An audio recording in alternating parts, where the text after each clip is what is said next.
estudante de teologia. E hoje eu vim para responder duas questões que elas foram levantadas no nosso grupo do WhatsApp.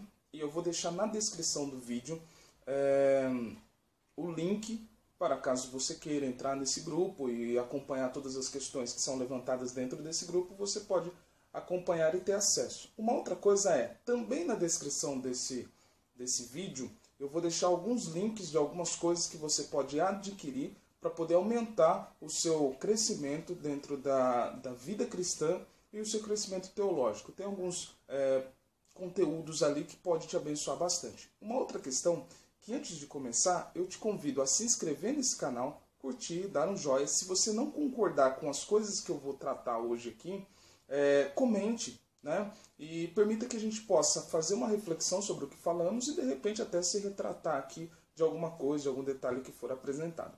Uma outra questão é, compartilhe para que esse produto chegue até outras pessoas, para que esse conteúdo chegue até outras pessoas e possa abençoar outras vidas, tá bom? Vamos à pergunta.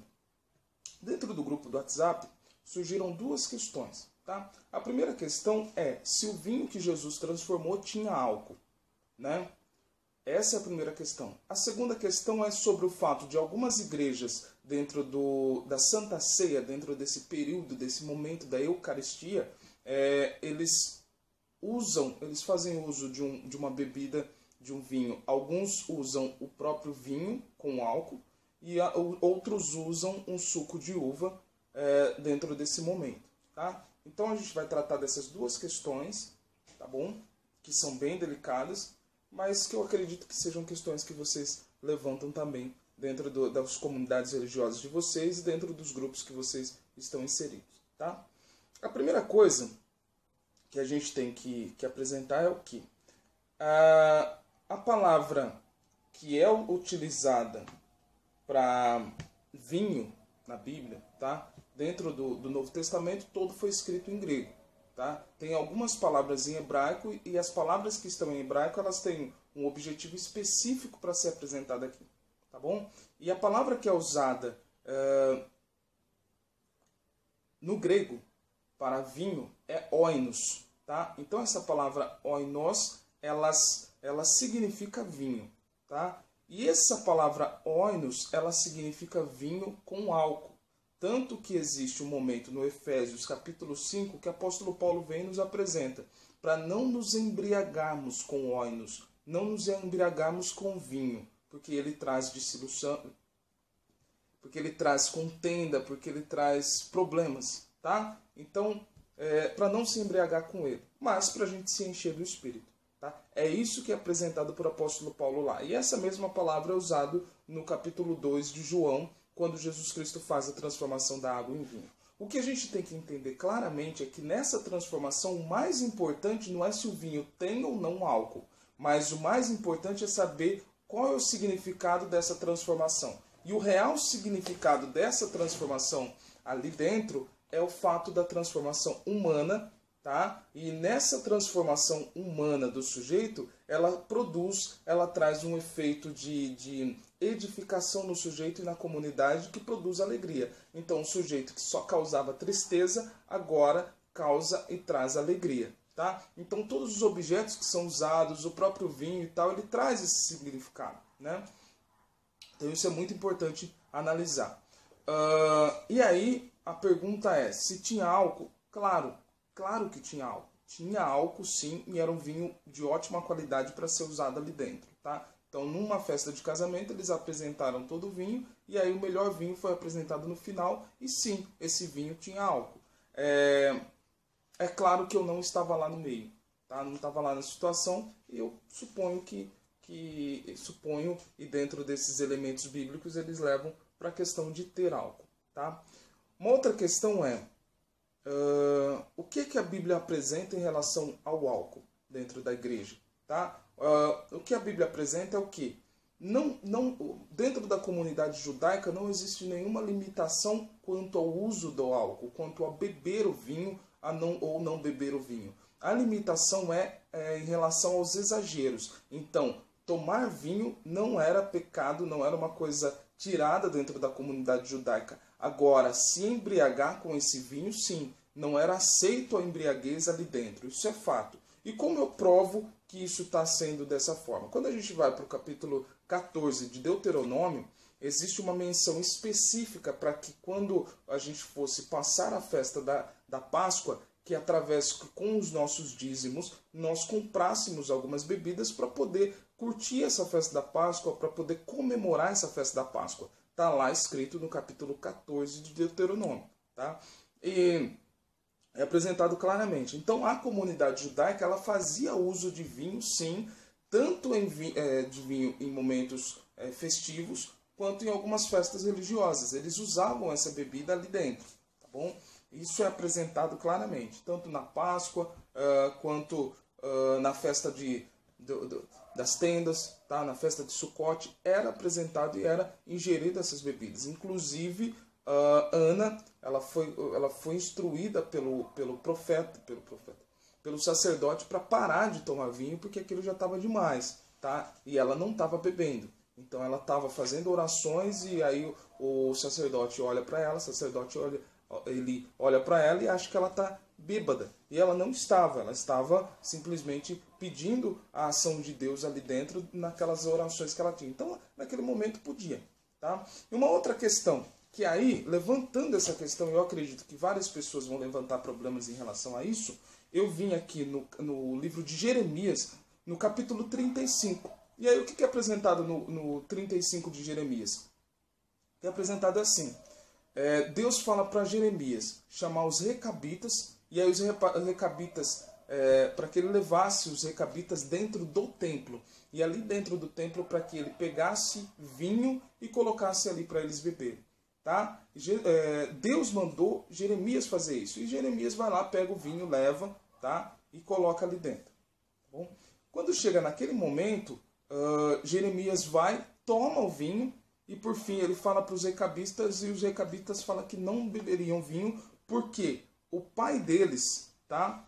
O pai Jonadab, filho de Recabe, ele falou para não tomarem. Tá? Então está aqui no capítulo 35, no versículo 6. Não bebereis jamais vinho, nem vós, nem vossos filhos. Então recabitas receberam essa instrução para não beber e eles seguiram, né, essa instrução. Deus mandou Jeremias levar esse vinho e colocar à disposição, mas eles receberam uma instrução dos seus pais e eles não seguiram. O que eu quero dizer com vocês nisso? Independente se no Velho Testamento tomava-se ou não tomava-se vinho, se as pessoas tomavam ou não vinho lá no Velho Testamento, qual é o ensinamento que você recebeu? Se você recebeu o ensinamento para não tomar vinho, independente se a Bíblia está falando que você pode ou você não pode, você deve continuar com esse ensinamento que você já recebeu, com essa instrução que você já recebeu. Isso é fato, entendeu? Agora, a instrução da Bíblia, quando a gente vê vários momentos, é o quê? Por exemplo, Noé, ele exagerou na quantidade de vinho, amaldiçoou seu próprio filho e teve sérios problemas em relação àquilo. Passou vergonha, possivelmente tenha ficado peladão, todo cheio de vinho e chapadão lá, entendeu? Então, se ele sabe que ele não pode fazer o uso excessivo dessa bebida, a quantidade que ele pode ou não beber, se ele sabe em relação a isso, ele que examine. Tá? Ele que se examine na quantidade de bebida que ele vai tomar.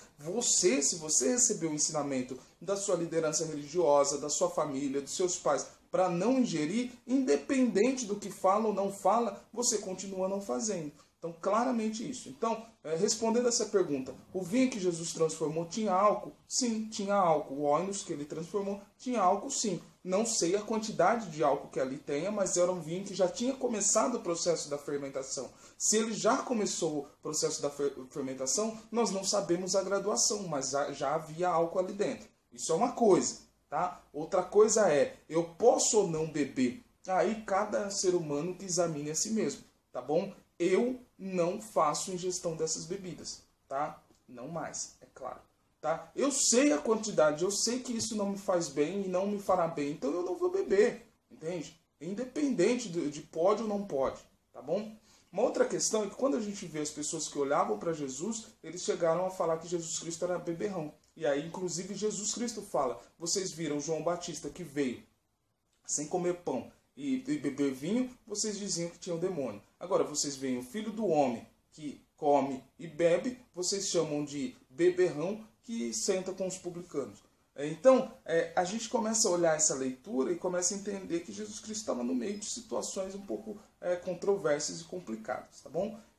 Quando a gente olha para então, finalizando, quando a gente olha para o Velho Testamento, a gente percebe que existiam festas que faziam uso da ingestão de vinho, e a gente percebe que havia momentos que era liberado o uso de vinho. Inclusive, até no Provérbios, tem um provérbio que fala claramente para levar o velho e o doente para tomar o vinho. Né? Então, é isso que está sendo apresentado. Paulo fala para Timóteo colocar um pouco de vinho junto com a água para poder melhorar os problemas do estômago que ele tinha. Então, até um procedimento de cura realizado junto com o vinho. Então, quando a gente vê no capítulo 2, é claro que tinha. Até porque você, no final da festa, né, você colocar uma bebida que não tenha fermentação e álcool, ia ficar um negócio meio estranho. Né? Então, tudo bem. Essa pergunta é explicada. Quando a gente vai para a questão se na nossa Santa Ceia tem que ter vinho com álcool ou sem álcool, isso indifere, tá? Isso indifere. O que acontece é o quê? No Velho Testamento, alguns ritos, tá, que eram apresentados, os ritos eles tinham que ter sangue, tá? E quando esse ritual não podia ter sangue, eles colocavam vinho simbolizando esse sangue, tá bom? Então, você não vai beber sangue, tá? Então, o vinho que está sendo posto ali é esse símbolo desse sangue que está ali no meio. Independente do rito que você vai fazer, tá? O nosso ritual sagrado, nosso momento de nosso procedimento de culto sagrado, nós usamos o vinho por quê? Porque ele simboliza esse sangue, tá? Agora, você vai ou não colocar o vinho dentro da igreja com álcool? Cada um que veja, cada um que examine a si mesmo. Eu, particularmente, acredito que dentro dessa situação, com a quantidade de gente que fizeram uso da bebida alcoólica e foram dependentes alcoólicos em outros momentos, é melhor que não coloque o vinho com álcool. Porque a pessoa vai tomar esse álcool e o corpo pode responder de uma forma um tanto grotesca, tá? A ponto de voltar, de provocar essa pessoa à volta do uso do álcool. Então, em respeito aos nossos irmãos mais fracos, inclusive eu, é melhor que não use o álcool, tá? É melhor que use o suco de uva. Por quê? Porque dentro dessa situação, se você dá a bebida alcoólica para um sujeito que foi dependente, que foi um alcoólatra, na hora que ele beber, o corpo vai pedir de novo aquela bebida. Então, em respeito a esse sujeito, é melhor que a gente não coloque álcool. E as igrejas que colocam vinho com álcool? Eles estão examinando e eles estão sendo instruídos, a liderança deles com certeza está instruindo eles a não fazerem uso excessivo do álcool, então deixa eles serem felizes e fazerem a memória de Cristo dessa forma. As igrejas que eu frequento não fazem uso da bebida alcoólica com vinho, e independente se eles fazem ou se não fazem, Davi, sugiro que use o suco de uva, não por causa do momento e do procedimento de culto, mas por causa da pessoa que não pode ter contato com álcool, que passou por um processo de libertação do álcool, e ele tomar uma bebida alcoólica naquele momento não é o ideal. É melhor que use o suco de uva, tá bom? Então, acredito que essas sejam as respostas mais sensatas das perguntas que foram apresentadas. A bebida que Jesus Cristo transformou tinha álcool? Oinos tinha álcool. Podemos fazer uso de bebida alcoólica? Os judeus não tinham limitações a isso. O que ensina a nossa tradição? A nossa tradição ensina para não fazer uso da bebida alcoólica. Então é melhor que não use, tá? É melhor que não beba, tá? Então você examine a sua vida e eu sugiro que você não faça uso dessas bebidas, tá bom? Na Santa Ceia, podemos usar o vinho com álcool ou sem álcool? Indifere. Porém, em respeito às pessoas, tá, que já foram dependentes dessa bebida, use o suco de uva. Tá bom? Acredito e espero que eu tenha conseguido responder essa pergunta para vocês, tá? Qualquer dúvida, qualquer posicionamento, qualquer questão que for levantada por vocês, vem aqui, comente nesse canal. Se quiserem entrar nesse grupo do WhatsApp, entre, faça as questões, pergunta, e vai ser um prazer enorme poder responder todas as perguntas para vocês. Uma outra coisa que eu vos peço é: se inscreva no canal, curta, comente, compartilhe e venha na descrição desse vídeo e veja todas as coisas e as formas que você pode abençoar e ajudar essa obra. Ok?